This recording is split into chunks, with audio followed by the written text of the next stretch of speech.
지난 주일부터 우리는 주일 예배 시간을 통해 요한복음 말씀을 함께 묵상해 가고 있습니다. 복음서는 예수님이 어떠한 분이신지를 우리에게 잘 설명해 줍니다. 우리의 신앙의 내용은 바로 예수 그리스도이십니다. 우리가 아무리 겉모습으로 교회를 다니는 신앙인인 모습을 보인다 할지라도 우리 안에 이 예수 그리스도로 내용이 채워져 있지 않으면 어쩌면 우리는 주님 앞에 그저 겉모습만 성도요, 그 내용은 비어있는 모습일지도 모릅니다. 주일마다 이 요한복음 말씀을 통해서 우리의 신앙의 내용이 채워져 갈 것입니다.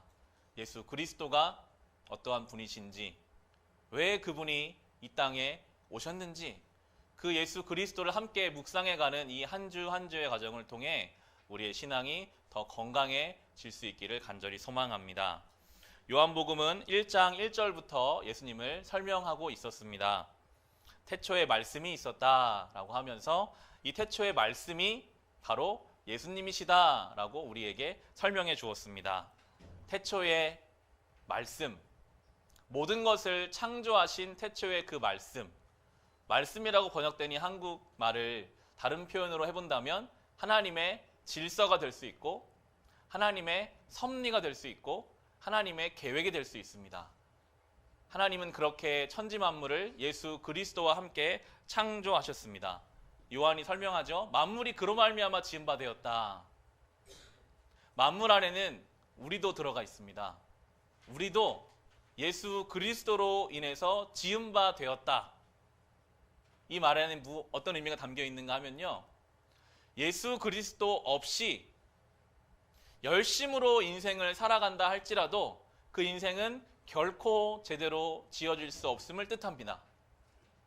마치 퍼즐을 맞추는데 퍼즐을 맞추는 방식이 정해져 있는데 그 방식을 무시하고 자기 마음대로 퍼즐 위에 퍼즐을 올리고 여기에 맞춰보고 저기에 맞춰보면 아무리 시간을 쏟고 노력을 다해도 전체 그림 맞출 수 없는 것과 같습니다. 예수 그리스도라는 그 방식으로만 우리의 삶은 온전한 그림을 맞춰갈 수 있다고 우리에게 성경은 가르쳐 주고 있습니다.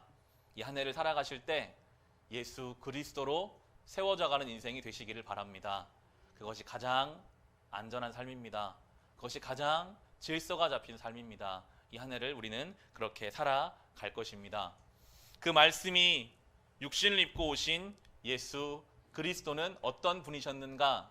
요한이 설명할 때 그분은 은혜와 진리가 충만하셨다라고 설명해요. 이 땅에 오신 예수님은 넉넉한 은혜의 주님이셨습니다. 이 땅에 오신 예수님은 명확한 진리의 주님이셨습니다. 그래서 그 예수님을 모시고 사는 우리도 넉넉한 은혜의 사람으로 살아갑니다. 예수를 모시고 사는 우리도 명확한 진리의 사람으로 살아가게 될 것입니다. 특별히 진리에 대해서 함께 지난주 나누면서 우리가 붙잡아야 할 세 가지를 데살로니가 전서 말씀으로 나누었습니다. 믿음의 행위와 사랑의 수고와 소망의 인내로 살아가자. 우리가 한 교회니까요. 성경에 많은 말씀이 있지만 한 교회로 부른 우리에게 주신 말씀이라고 믿고 우리가 진리 중에 여러 말씀 중에 붙잡아야 할 것이 있겠지만 한 해를 살아가며 우리가 믿음의 행위를 가지고 살아가고 사랑의 수고를 감당하고 소망을 가지고 그 자리를 지키는 인내를 하며 이 한 해를 살아가기를 함께 나누었습니다. 목사가 할 일이 그것인 것 같더라고요. 어떻게 성도들이 이 신앙을 삶 속에 적용하며 살아갈 수 있도록 도울 것인가. 저에게는 이 말씀이었습니다. 한 해를 살아가실 때 이 문구를 써서 붙여놓으시면서 기억하시면 좋을 것 같아요. 내가 어떤 행위를 하더라도 믿음으로 한번 행해봐야지. 내가 사랑하기 때문에 수고해야지. 사랑은 받기만 하는 게 아니니까 내 가족을 위해서 내 일상 속에서 사랑하니까 주님을 사랑하니까 내가 수고해야지. 그리고 소망의 인내, 뜻대로 안 되는 것들이 있을 때 그 주님을 소망하며 그 자리를 인내로 지키는 것, 이 한 해를 살아갈 때 우리가 이렇게 이것이 주님이 우리에게 주신 진리의 말씀인 줄 믿고 민감하게 깨어서 믿음으로 행하려고 하고 사랑으로 수고하려고 하고 인내하며 소망하려고 할 때에 우리는 좀 더 거룩하게, 좀 더 온전하게 이 한 해를 살아가게 될 것입니다. 그렇게 예수께서 이 땅에 오셨습니다. 요한은 설명합니다. 예수님 빛이셨다. 깜깜한 방에 빛을 비추면 보이잖아요. 이 땅에 오신 예수님은 그런 분이셨다. 깜깜한 이 땅에 예수께서 오셔서 빛을 보이셨는데, 그런데 사람들은 그 빛을 깨닫지 못했다라고 적고 있습니다. 우리 9절부터 11절까지 다시 보시면 이렇게 적고 있습니다. 참 빛이 있었다. 그 빛이 세상에 와서 모든 사람을 비추고 있다. 그는 세상에 계셨다. 세상이 그로 말미암아 생겨났는데도 세상은 그를 알아보지 못하였다. 그가 자기 땅에 오셨으나 그의 백성은 그를 맞아들이지 않았다라고 나옵니다. 예수님이 이 땅에 오셨는데 아무도 예수님을 제대로 영접하지 못했습니다. 알아보지도 못했습니다. 그런데 예수님은 자기를 알아보지도 영접하지도 않는 이 죄인들을 하나님과 화해시키기 위해서 십자가에서 그 사역을 감당하셨습니다. 화해할 수 없는 너무나 벌어져 있는 관계를 다시 하나로 만들기 위해서 이 땅에 오신 예수 그리스도의 사역으로 인해 이제 우리는 하나님의 자녀가 되었다라고 요한이 쓰는 것이 12절인데요. 그러나 그를 맞아들인 사람들, 곧 그 이름을 믿는 사람들에게는 하나님의 자녀가 되는 특권을 주셨다라고 씁니다. 하나님의 자녀. 우리에게는 하나님의 자녀라는 이 표현이 크게 와닿지 않을 수도 있습니다. 우리는 당연히 기도할 때 하나님 아버지라고 기도하거든요. 그리고 너무나 자연스럽게 나는 하나님의 자녀다라고 생각합니다. 그러나 이 요한이 요한복음을 적는 2000년 전에 하나님의 자녀라고 쓰는 것은 굉장한 일이었습니다. 예수님이 십자가에 달려 죽으신 이유 중에 하나가 바로 여기에 있었거든요. 신성 모독했다고 했어요. 예수님이 내가 하나님의 아들이다 할 때 사람들이 다 손가락질했습니다. 아니 어떻게 하나님의 아들이라고 할 수 있냐? 신성 모독이다. 불경한 죄다. 그 당시 이스라엘 사람들은 하나님의 이름을 못 불렀습니다. 하나님은 너무나 거룩하신 분이기 때문에 그분의 이름을 입에 담을 수도 없다라고 할 만큼 하나님과 인간의 차이는 너무나 크기 때문에 하나님은 전능하신 분이시고 우리는 죄된 존재인데 우리가 어떻게 함부로 그분의 이름 부르느냐 할 정도로 마음을 먹고 있는 그 시대 가운데 요한이 아니다. 우리는 예수로 인해 이제 그분의 자녀다. 이것은 그 당시에는 너무나도 놀라운 고백이었고 특별히 이 2000년 전에는 신분제 사회였거든요. 로마 시대였는데 자녀가 된다는 것은 신분의 변화를 뜻합니다. 로마인의 자녀가 되면 로마 사람이 되고요. 노예의 자녀로 태어나면 노예가 됩니다. 그래서 지금 요한이 적어요. 우리는 하나님의 자녀다. 그러면 이 죄된 우리가 하나님의 그 영광을 얻는 하나님의 자녀로 완전히 신분이 변화하는 놀라운 일이 일어난 것이다라고 이야기하는 것입니다. 요한이 말하는 이 예수를 영접하는 것은요, 단순히 종교를 귀의하는 정도가 아닙니다. 내가 어느 종교를 믿겠다 이 정도가 아니라 예수를 영접함으로 우리가 하나님의 자녀가 된다는 것은 우리의 신분과 우리의 본질적인 변화다. 그래서 너무나 놀라운 일이고 그 값을 치르기 위해서 예수 그리스도가 이 땅에 오셔서 막대한 값을 치르셨다라고 이제 이 요한복음을 설명해 가게 될 것입니다. 하나님의 자녀. 이것은 우리 이어지리 13절을 보시면 하나님의 은혜 가운데 된 것인데요. 이들은 혈통에서나 육정에서나 사람의 뜻에서 나지 아니하고 하나님에게서 났다라고 나옵니다. 우리 중에 누가 부모를 선택한 사람이 있습니까? 내가 어느 집에 누구의 아들로 태어나야지 하는 사람은 없습니다. 그 말씀이거든요. 우리가 대단해서 우리가 영적으로 준비되어 있어서 하나님의 자녀가 된 것이 아니라 하나님에게서 우리는 난 것이다. 하나님의 은혜로 주님의 자녀가 되었다라고 요한은 고백하고 있습니다. 하나님의 자녀. 오늘 설교의 제목이기도 하고 한 주간 동안 말씀을 준비하면서 계속해서 묵상했습니다. 하나님의 자녀가 된다? 하나님의 자녀로 산다? 내가 하나님의 자녀이다? 쉽게 지나쳤던 이 말씀을 붙잡으니까요, 이 가운데 참 놀라운 애들이 있더라고요. 바라기는 이 새해를 시작하는 첫 주일에 우리가 하나님의 자녀임을 붙잡으며 이 한 해를 살아가시기 바랍니다. 놀라운 고백입니다. 우리 신분의 존재의 변화요, 무엇으로도 치를 수 없는 값을 치르고서 얻은 것이 하나님의 자녀입니다. 성경에 보면 여러 가지 부모와 자녀에 대한 비유가 나오지만 그 가운데서 우리에게 가장 익숙한 것은 우리가 부른 탕자의 비유일 것입니다. 성경을 찾아보시면 탕자라는 말은 나오지는 않아요. 누가복음 15장에 보면 세 가지의 잃은 것에 대한 비유가 연달아 나오는데, 첫 번째가 잃은 양의 비유고, 그 다음에 잃은 드라크마의 비유고, 마지막에 나오는 것이 잃은 아들에 대한 비유, 그것이 우리가 알고 있는 탕자의 비유인데요. 어느 아버지에게 두 아들이 있었습니다. 작은 아들이 아버지를 찾아와서 말합니다. 아버지, 내가 받을 몫을 좀 주시면 제가 좀 독립하고 싶습니다. 정말 철없는 말이거든요. 아버지가 번듯이 살아계신데 유산을 달라는 얘기예요. 아버지 밑에 있기 답답하니 내가 좀 먼저 얻어서 독립하고 싶습니다. 아버지의 마음이 어떤지를 전혀 헤아리지 않습니다. 그죠? 지금 내가 원하는 것, 내가 바라는 것, 내 결정대로 말도 안 되는 이야기를 합니다. 나름대로 그렇게 말한 이유가 있었겠죠. 성경에 나오지는 않으나 모범적인 형과 비교해 봤을 때 자기가 비교를 당하는 마음도 있었을 것 같기도 하고요. 너무 좋은 아버지 밑에 자라면서 답답하고 따분했을 수도 있겠습니다.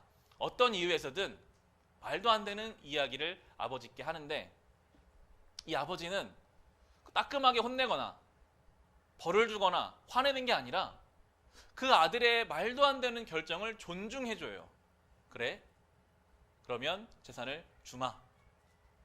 이 아들이 말도 안 되는 결정을 내렸어도 그 결정을 가지고 그 길을 가서 그 결정에 대한 책임을 지고 뭔가를 깨닫고 다시 돌아올 때까지 기다려주시는 아버지의 모습이 거기에 나옵니다. 이 아들이 재산을 얻어서 다른 지방으로 가죠. 다 탕진해버립니다. 아버지에게 받은 재산을 다 탕진하고 나니 성경의 표현을 보시면 탕진하자마자 흉년이 들어버렸습니다. 먹을 게 없는 거예요. 그렇게 부유했는데, 먹을 걱정 안 하고 살았는데 이제는 어느 집에 가서 빌어 먹어야 되는 존재가 되어버립니다. 가서 사정사정해서 돼지를 치는 일을 맡았어요. 그런데 이 주인이 악독한 주인이어서 돼지를 치라고 시켜놓고는 먹을 걸 안 주는 거예요. 심지어 그 돼지의 사료로 쓰는 쥐염 열매까지도 못 먹게 하는 악독한 주인을 만나서 고생하고 배가 고파서 줄여서 힘들어하는 그 과정, 가장 인생의 밑바닥에 들어가서야 아버지의 집을 생각나게 됩니다. 야, 우리 아버지는 너무 좋은 분이셔서 종들도 참 부유하게 먹는데 내가 왜 우리 아버지 집을 떠났을까? 우리 아버지가 얼마나 나를 따뜻하게 대해 주셨는데 그 가장 인생의 어려운 자리에서 후회하고 아버지의 집을 떠올립니다. 그리고 생각하기를, 그래, 내가 염치가 없어서 아버지 아들로는 못 돌아가도 내가 다시 아버지 집에 가서 종으로라도 좀 살고 싶다. 내가 갚지 못한 은혜라도 좀 갚고 싶다. 그런 마음을 가지고 터덜터덜 아버지의 집으로 향하죠. 아들 생각에는 아버지가 만나면 너 이제야 깨달았냐? 네 말대로 아들로는 못 삼아주니 저기 가서 종이나 해라. 그런 대답을 기대하고 오고 있는데 아버지의 사랑은 아들의 상상하지 못하는 크기를 갖고 있었죠. 아버지가 멀리서 아들이 보이자마자 뛰쳐나오십니다. 막 뛰어나와서 그 아들을 끌어안고 잘 왔다고. 네가 어떻게 종이 될 수 있냐? 너는 내 아들이고 처음부터 지금까지 내 아들이라고 잔치를 벌이는 그 내용이 누가복음 15장에 나오는 잃은 아들의 비유입니다. 이 비유는 익숙하지만 묵상하면 묵상할수록 큰 감동이 있습니다. 이 가운데 우리에게 주시는 자녀로서 누릴 수 있는 영적인 교훈들이 있습니다. 가장 먼저 우리의 아버지 되시는 하나님이 어떠한 분이신지를 잘 보여줍니다. 우리를 기다려주시는 하나님이십니다. 말도 안 되는 결정을 하고 심지어 아버지의 집을 떠나도 기다리고 계세요. 언제 이 아들이 돌아오나? 내가 사랑하는 이 아들이 고생고생하고 할 것이 뻔한데 언제 이 아들이 돌아올지를 기다려주시는 은혜와 자비의 하나님이십니다. 얼마나 감사한지요. 우리가 죄된 결정을 하는 것을 그냥 두세요. 엉뚱한 길로 가는 것을 보세요. 그리고 그 결과에 대한 책임을 지고 스스로 깨닫고 돌아와서 다시 제대로 아들 노릇 할 것을 기다려주시는 그 좋으신 아버지가 바로 우리의 하나님이심을 본문을 통해서 우리는 알 수 있습니다. 하나님 오늘도 우리를 기다리고 계십니다. 혹시 우리의 삶에 여전히 주님께 내어놓지 못한 것들이 있다면 이 예배를 통해 이 새해에는 주님께 내어놓는 주님의 자녀들이 되시기를 바랍니다. 또 한 가지 우리가 알 수 있는 것은 자녀는 아버지의 집에서 아버지의 질서 아래 살 때 가장 안전하다는 것입니다. 생각하기에는 아버지 집을 떠나면 자유로울 것 같아요. 이 하나님을 믿는 신앙을 떠나서 저 세상에서 화려하게 자유롭게 즐겁게 살면 더 좋을 것 같이 생각이 듭니다. 그러나 아버지의 집을 떠나는 순간부터 아버지로부터 받은 은혜를 탕진해 갑니다. 우리가 여기서 드리는 이 예배, 개인적으로 하시는 기도, 말씀의 시간이 우리의 영혼을 붙잡고 있는 겁니다. 여러분이 한 달, 두 달 예배의 자리를 나오지 않고 기도하지 않고 말씀을 보지 않고 이 아들처럼 아버지의 집을 떠나 마음대로 살면요, 조금씩 받은 은혜들을 탕진하게 됩니다. 영혼이 빈궁해져요. 가난해져요. 저 세상은 어떤 세상입니까? 일을 시키고도 돼지가 먹는 쥐업 열매 하나 주지 않는 것이 세상이에요. 아버지의 집은 아들이라는 이유 하나만으로 아무것도 하지 않아도 먹을 것을 주시는 곳이 아버지의 집입니다. 아버지의 집 안에서 살아가는 이 한 해가 되시기를 바랍니다. 예배의 자리, 아버지의 질서 아래서 가장 안전하게, 가장 풍요롭게 우리는 살아가게 될 것입니다. 마지막으로 우리 생각할 수 있는 것은 이 아들이 괘씸하잖아요. 아버지의 마음을 조금도 헤아리지 않고 자기 원하는 대로 마음대로 가서 재산을 다 탕진하고 그냥 돌아왔는데 이 아버지는 왜 받아줬을까? 이유가 있을까요? 이유는 한 가지입니다. 아들이니까요. 다른 이유가 없어요. 이 아들이 잘한 게 있어서? 어떤 조건을 채워서? 오직 한 가지 이유입니다. 아들이기 때문에 받아줍니다. 아들이기 때문에 다시 돌아오기만 하면 그를 사랑하고 품어주는 것입니다. 성경은 말하고 있어요.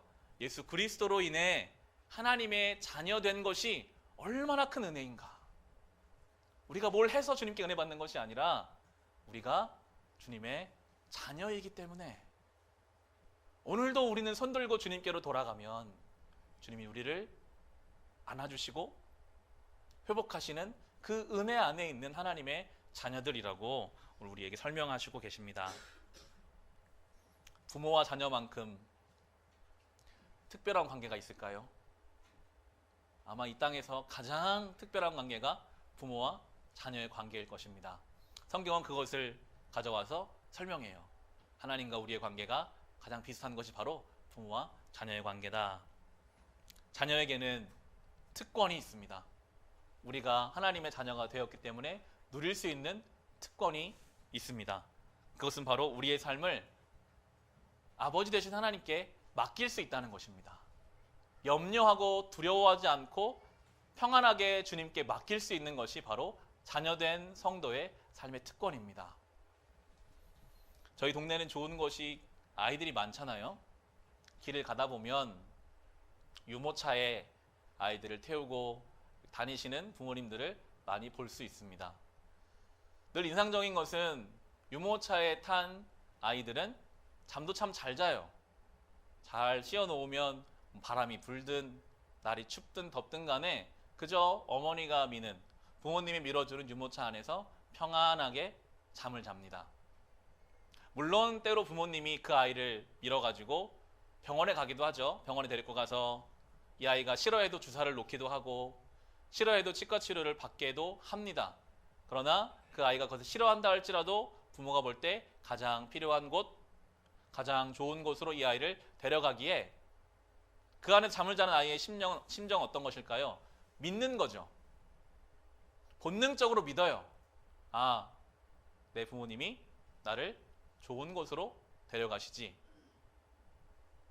우리가 하나님의 자녀로 이 한 해를 살아갈 때 누릴 수 있는 은혜가 있다면 바로 그 아이처럼 하나님께 우리의 삶을 평안과 감사함으로 맡겨 드리는 것입니다. 이 한 해를 살아가실 때 여러분의 삶을 자녀된 심정으로 주님께 맡겨 드리시기를 바랍니다. 때로는 우리가 계획한 것처럼 안 될 수도 있습니다. 아플 수도 있습니다. 그러나 우리의 가장 좋은 부모이신 하나님이 우리를 가장 좋은 곳으로 인도하시는 줄을 믿고 그 길을 따라가시기를 바랍니다. 어떤 아이가 유모차에 타서 염려합니까? 우리 부모가 나를 이상한 데로 데려가면 어떡하지? 저 횡단보도 차가 오는 나를 건너다가 사고 나면 어떡하지? 불안하고 염려해서 부모의 인도함을 누리지 못하고 사는 자녀가 있다면 그것은 정상적인 관계가 아니겠죠. 하나님을 믿는다고 하면서도 내가 주의 자녀라고 믿으면서도 막상 우리의 삶을 향한 끊임없는 염려가 우리 속에 자라나고 있다면 올 한 해 내가 잘 살 수 있을까? 내 가정이 잘 건강하게 유지될 수 있을까? 분명히 하나님을 믿고 하나님이 나의 삶을 인도한다고 믿으면서도 한쪽에 염려하고 근심한다면 어쩌면 우리 손해겠죠. 이 한 해를 하나님의 자녀로 살아가실 때 맡겨드리시길 바랍니다. 주님이 우리를 가장 좋은 곳으로 오늘도 인도해 주실 것입니다. 하나님의 자녀로 우리가 은혜를 누리며 삽니다. 얼마나 감사한지요. 여기까지 인도하신 하나님의 은혜가 앞으로도 우리의 삶을 인도하실 텐데 요한도 이렇게 고백하고 있습니다. 16절을 보시면요. 우리는 모두 그의 충만함에서 선물을 받되 은혜의 은혜를 더하여 받았다라고 고백하고 있어요. 은혜의 은혜를 받았다. 영어 성경에 grace upon grace라고 나오더라고요. 은혜 위에 은혜를 하나님이 부어주시고 계신다. 요한이 그렇게 고백해요. 사실 요한은요, 현실적으로 봤을 때는 어려움 많았을 거거든요. 같이 형제같이 지내던 12제자 중에 여러 명이 이미 순교를 당하고 있고요. 예수를 믿기 때문에 당연히 경제적으로나 사회적으로 어려움을 겪는 시기에 요한은 요한복음을 썼습니다. 그런데 요한은 지금 내가 정말 은혜 위에 은혜를 더하여 받고 있다라고 고백해요. 여러분, 하나님의 은혜를 제대로 누린 사람은 사회적으로, 상황적으로, 현실적으로 오는 그 어떠한 문제에도 흔들리지 않는 하나님의 그 은혜의 깊이를 경험한 사람입니다. 그래서 요한은 지금 나는 내가 형제같이 여기던 이들이 이미 핍박을 당해 순교를 당하고 나의 삶이 너무나도 고달프고 어려움도 있지만 그렇지만 내가 예수를 만난 것이 내가 그 예수 그리스도로 인해 하나님의 자녀로 산다는 것이 은혜 위에 은혜를 더하신 것이었다라고 고백하는 것처럼 우리도 그 은혜를 정말 맛보고 살아간다면 그 어떠한 것도 우리에게서 평안을 빼앗아갈 수 없습니다. 그 어떠한 것도 우리에게서 하나님의 은혜로부터 분리시킬 수 없음을 우리는 또한 고백하게 됩니다. 새해를 시작하시면서 어떠십니까? 하나님의 은혜를 고백하시면서 이 한 해를 시작하셨습니까? 저는 한 해를 마치고 1월이 시작하면서 새해를 다시 주신 것이 저에게는 큰 은혜더라고요. 만약에 하나님이 내가 보니까 너는 목사로서나 여러 가지 면에 부족하니 아무리 봐도 올해까지만 하고 와야겠다. 더 나아질 기미가 안 보인다. 그렇게 말씀하시고 12월 31일까지만 딱 살게 하시고 저를 오게 하셨으면 그래서 하나하나 다 셈해보자. 너 이때는 왜 그랬냐? 이때는 왜 그랬냐라고 하셨으면 그 앞에 가서 어땠을까? 근데 하나님이요 1월을 주신 거예요. 새해를 주신 거예요. 그래서 작년에 부족했던 것을 다시 한번 해봐라. 너 그거 못했지? 아직 그거 해결 못했지? 여전히 그거 염려하고 있지? 그거 이 한 해에 다시 풀어가 봐라. 너무너무 감사하더라고요. 주신 말씀을 가지고 너의 가정에서 한번 살아봐. 너의 부모님을 그렇게 대해봐. 교인들을 섬기고 맡겨진 삶의 자리에서 어떻게 이 말씀으로 살 수 있을지를 때로는 애쓰고 때로는 기도하면서 살아갈 수 있는 기회를 하나님이 주신 것이 그 어떤 은혜보다도 큰 은혜임을 고백하게 됩니다. 이 한 해를 그 은혜로 살아가십시오. 그냥 온 새해가 아닙니다. 그냥 온 이 주일이 아닙니다. 오늘 우리에게 주신 이 말씀을 가지고 다시 우리의 가정에서, 여러분의 일상에서 말씀대로 믿음대로 살아가시는 하나님의 자녀가 되시기를 바랍니다. 이제 다시 이 새해에 하나님 말씀을 붙잡고 살아봅시다. 성경을 깊이 묵상하며 기도의 자리를 지키며 믿음으로 하나님께 맡기며 하나님의 자녀로 살아가시기를 바랍니다. 하나님의 자녀, 이것을 붙잡으시고 살면요, 가정에서도 일상에서도 내가 하나님의 자녀인데,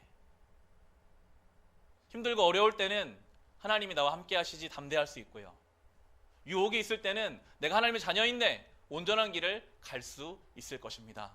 늘 붙잡으십시오. 그리고 적용합시다. 믿음의 행위를 가지고, 사랑의 수고를 가지고, 소망의 인내를 가지고 살아가는 하나님의 자녀, 은혜 위에 은혜가 오늘도 우리에 있음을 고백하며 살아가는 하나님의 자녀, 저 세상에서 빛과 소금으로 살아가는 하나님의 자녀로 그렇게 이 한 해를 하나님 앞에 살아갈 수 있으시기를 주님의 이름으로 축원합니다.